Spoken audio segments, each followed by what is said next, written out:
All right, now we're on to the next part. We're going to talk about vertical angles. All right, incredibly important. We're going to put stars around it, so important. All right, vertical angles come up in Unit 2, Unit 3, Unit 4. Probably we talk about it in Unit 5 maybe. Unit 6. Do we talk about in Unit 7? I don't think so. Maybe. But they just keep coming up again and again and again. All right. So vertical angles, we're going to read this very specific definition. Vertical angles are a pair of non-adjacent angles, so they don't share any sides, that form by an intersection of two lines. So very dense sentence right there. Dense sentence. A pair of non-adjacent angles formed by the intersection of two lines. In this context, the word vertical is derived from the fact that two angles share a vertex. All right, there are two angles that share a vertex, and they are formed by two lines.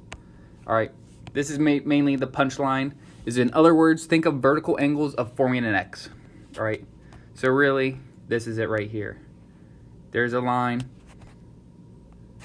There's a line. Two lines intersect. Now, identify two pairs of vertical angles here. Angle 1 and angle 3 are the vertical angles. All right, let me pick a different color. 1 and 3. They share a vertex. They're formed by two lines, so on and so forth. Or we can say,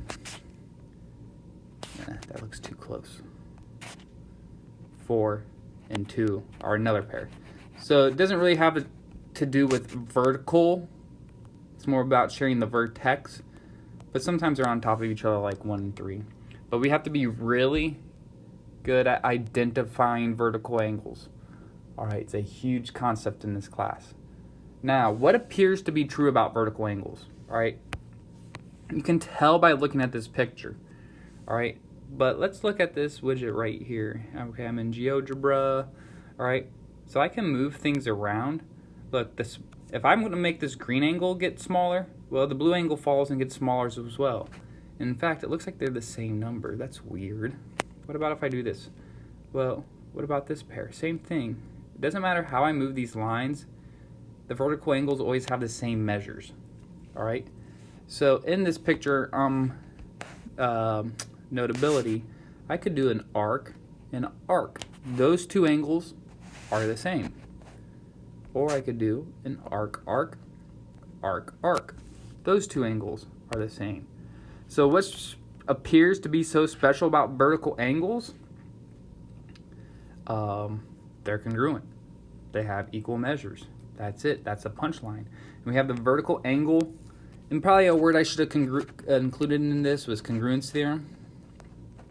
The vertical angle congruence theorem. Again, what do I like about geometry? Everything's pretty self-explanatory. The vertical angle congruence theorem states that if two angles are vertical,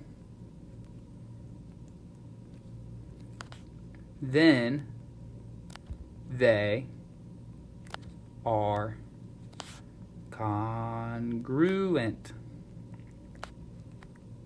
We'll put an exclamation point because that's crazy stuff. So using this picture from above, what I could specifically say is angle 1 is congruent to angle 3, which then implies that measure of angle 1 equals the measure of angle 3. All right. Or I could say angle 2 is congruent to angle 4, which implies the measure of angle 2 equals the measure of angle 4.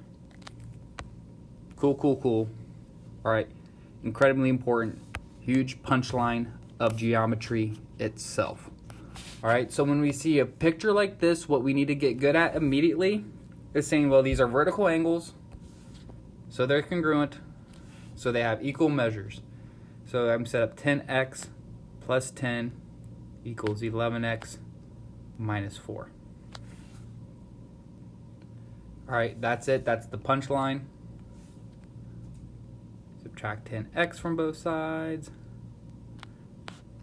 Again, we can put this giant line down here like I know some of you students like to do. I'm going to get 10 equals 11x minus 10x is just x minus 4 plus 4 plus 4. 14 equals x.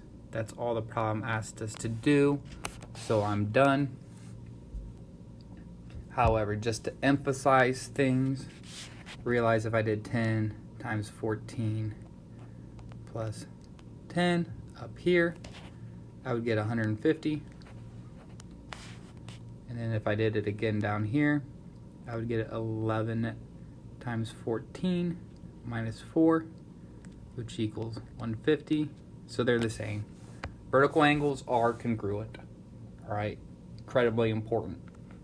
We're going to use it the whole year. Here's a follow-up question in Canvas. Knock it out of the park. And then we'll talk about the last thing, which is linear pairs. Stay tuned.